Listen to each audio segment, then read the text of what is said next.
I don't like to laugh when video game studios, especially independent studios, start to suffer. We start to see layoffs. We start to see studios just get completely shut down. Well, the developer for Hyper Light Breaker is launching a Patreon to survive after layoffs. Now, not too long ago, we talked about this game and how they were partnered with Sweet Baby Inc. I'm not going to try to say I told you so, but I told you so. If you partner with Sweet Baby Inc., it's essentially a nail in the coffin for your video game. So, Hyper Light Breaker, here's a screenshot. I think we talked about this maybe a month ago and how the studio was using Sweet Baby Inc. The studio's name is Heart Machine. They're the developers of the upcoming Sweet Baby Inc. Infected Hyper Light Breaker. And yeah, they launched a Patreon. And typically, people use Patreon to have support, to have extra perks, extra benefits for their supporters. But now they're doing it. They're literally taking fan donations, which I'm on the fence about that because I even have a Patreon and stuff, but I'm not losing my money. I'm not a studio that's going bankrupt because I got infected by DEI. Okay, so I'm not trying to laugh. I'm not trying to relish in this, but the proof in the pudding is that Sweet Baby Inc. got in bed with another studio, and that studio's failing now as a result of it. And we just talked about Devolver getting involved with Sweet Baby Inc. yesterday. It's just crumbling down, guys. So it's like you're literally putting a virus inside of your studio if you work with this company. This article from Fandom Pulse, shout outs to them, says back in November, a report from James Batchelor at Games Industry revealed the company dismissed a portion of its workforce, although it's unclear which departments this has affected. So yeah, they laid people off back in November. The company's community manager, Yi Zhang, claimed that the layoffs will not affect Hyperlight Breaker's release, and we pressed X to doubt on that. Uh, I think this studio's struggling a lot more than we're letting on, especially with the fact that they have a Patreon now. Says Zhang even appeared to imply that laid off employees might be able to rejoin the company depending on the game's success. In fact, a strong and timely launch will rekindle opportunities for those affected as we look to evolve and grow the game throughout early access. Is this even in early access? I'm not sure at this point. So apparently, Hyperlight Breaker was one of the games that Embracer Group retained after it sold off Gearbox to Take-Two Interactive Software Inc. back at the end of March. So one of the games from Embracer Group. So this game was already in development in the past. That sucks that Sweet Baby Inc. Had to get involved with it because I like indie games. I like games that go out of the realm, but this day and age, developers feel like they have to have a narrative consultant there so that it's politically correct, so we don't get fifis heard of people don't know whether they're a boy or a girl. So continuing on, it says the game had also been added to the Sweet Baby Inc. detected Steam curator group. Given Sweet Baby Inc. revealed that it had worked on the game in regards to world building, story structure, and character development. And again, I don't understand what Sweet Baby Inc. needs to stick its thumb in to build a world. So this is a previous screenshot from Sweet Baby Inc.'s website. It has since changed, but you can see this was at the time. All of their projects, notable projects on here: God of War, Alan Wake 2, Spider-Man 2, Suicide Squad, the game that like caused it all for Gamergate 2.0, and then everybody threw a shit fit about Steam, the Steam Curator group. Remember, Chris Kendrick tried to literally shut it down. So a lot of these stories is just repeating history, guys. A lot of like honestly, at this point, if you're a studio, which is why I'm upset about Devolver, and you're getting involved with Sweet Baby Inc., you're just asking for history to repeat itself. Why haven't you paid attention to all the other projects and clients that have suffered? Tales of Azuzu, was that it? That game that Hypnotics live stream called a Spear Chucker game? That game ultimately bombed. Fucking Suicide Squad bombed. Like, you couldn't even save DC Comics from this.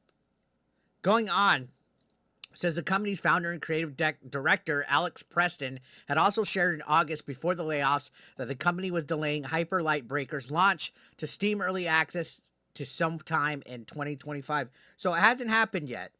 And I'm going to be very curious to see what happens. see how bad this game performs. I don't think it's going to do good at all, especially as a small studio. Tsunade says he explained after much evaluation and many conversations with our publisher, Arc Games, we decided that we need just a little more time to get the gameplay experience polished to our standards. Therefore, we're now looking at early access launch data very early next year. So maybe it could work. If nothing's coming out, usually nothing comes out January, February-ish. If they're polishing it up, good for them. Good for them. But I think, not there's not enough polishing in the world to get the Sweet Baby Inc. stench off of you. Especially with everything that they have done, everything that we've seen their employees do throughout this year. Chris Kindred, Kim Belair, just to name two of the biggest offenders, how low they go to attack people that criticize it. Then you have journalists that are in their back pocket that will write hit pieces if you don't comply and succumb to the woke mind virus. It's honestly not a good look to work with these guys, in my opinion. Right? Because all these people get lawsuit happy.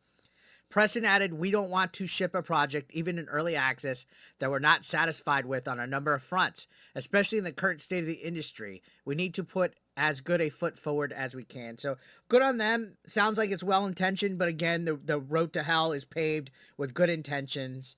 Continuing on, this article says, now following these layoffs, Preston announced the company has launched a Patreon in order to stay afloat. On the company's official YouTube channel, Preston stated, so state of the industry, not great right now. Games are the greatest form of expression that humans have ever created.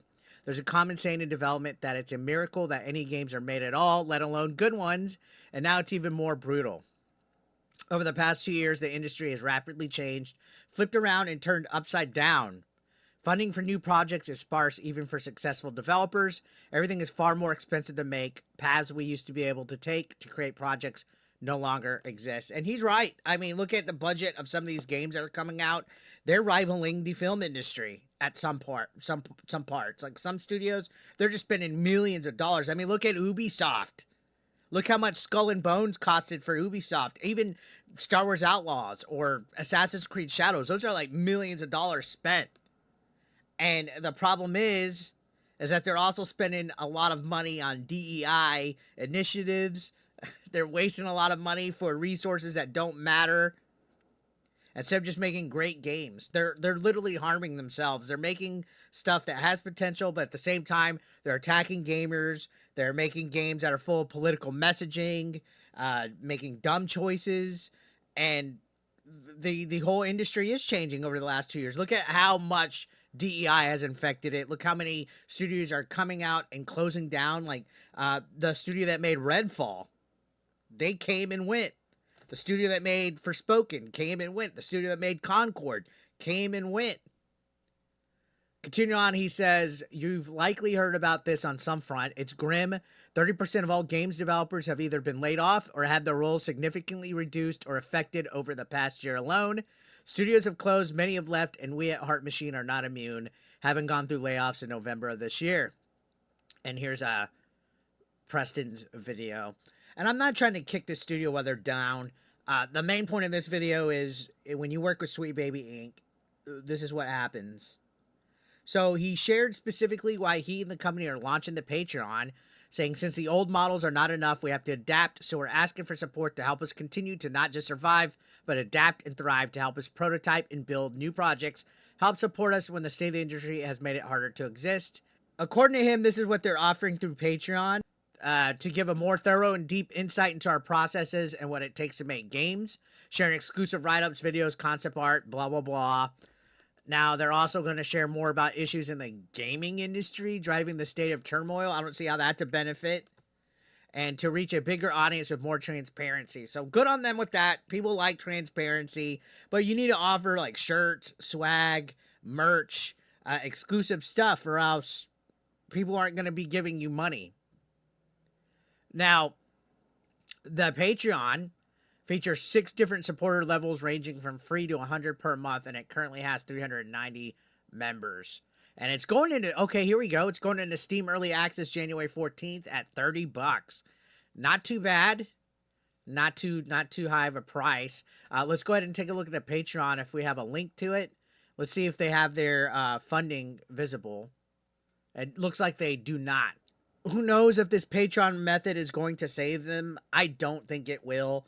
The Sweet Baby ink stench is already on them. You hate to see it, but at this point, it's hard to feel bad for any studio that's still doing business with them. Let me know your thoughts in the comment section down below, guys. I'd love to hear what you guys have to say. And if you're not subscribed, hit that subscription button. I'll see you guys soon. Thank you for watching.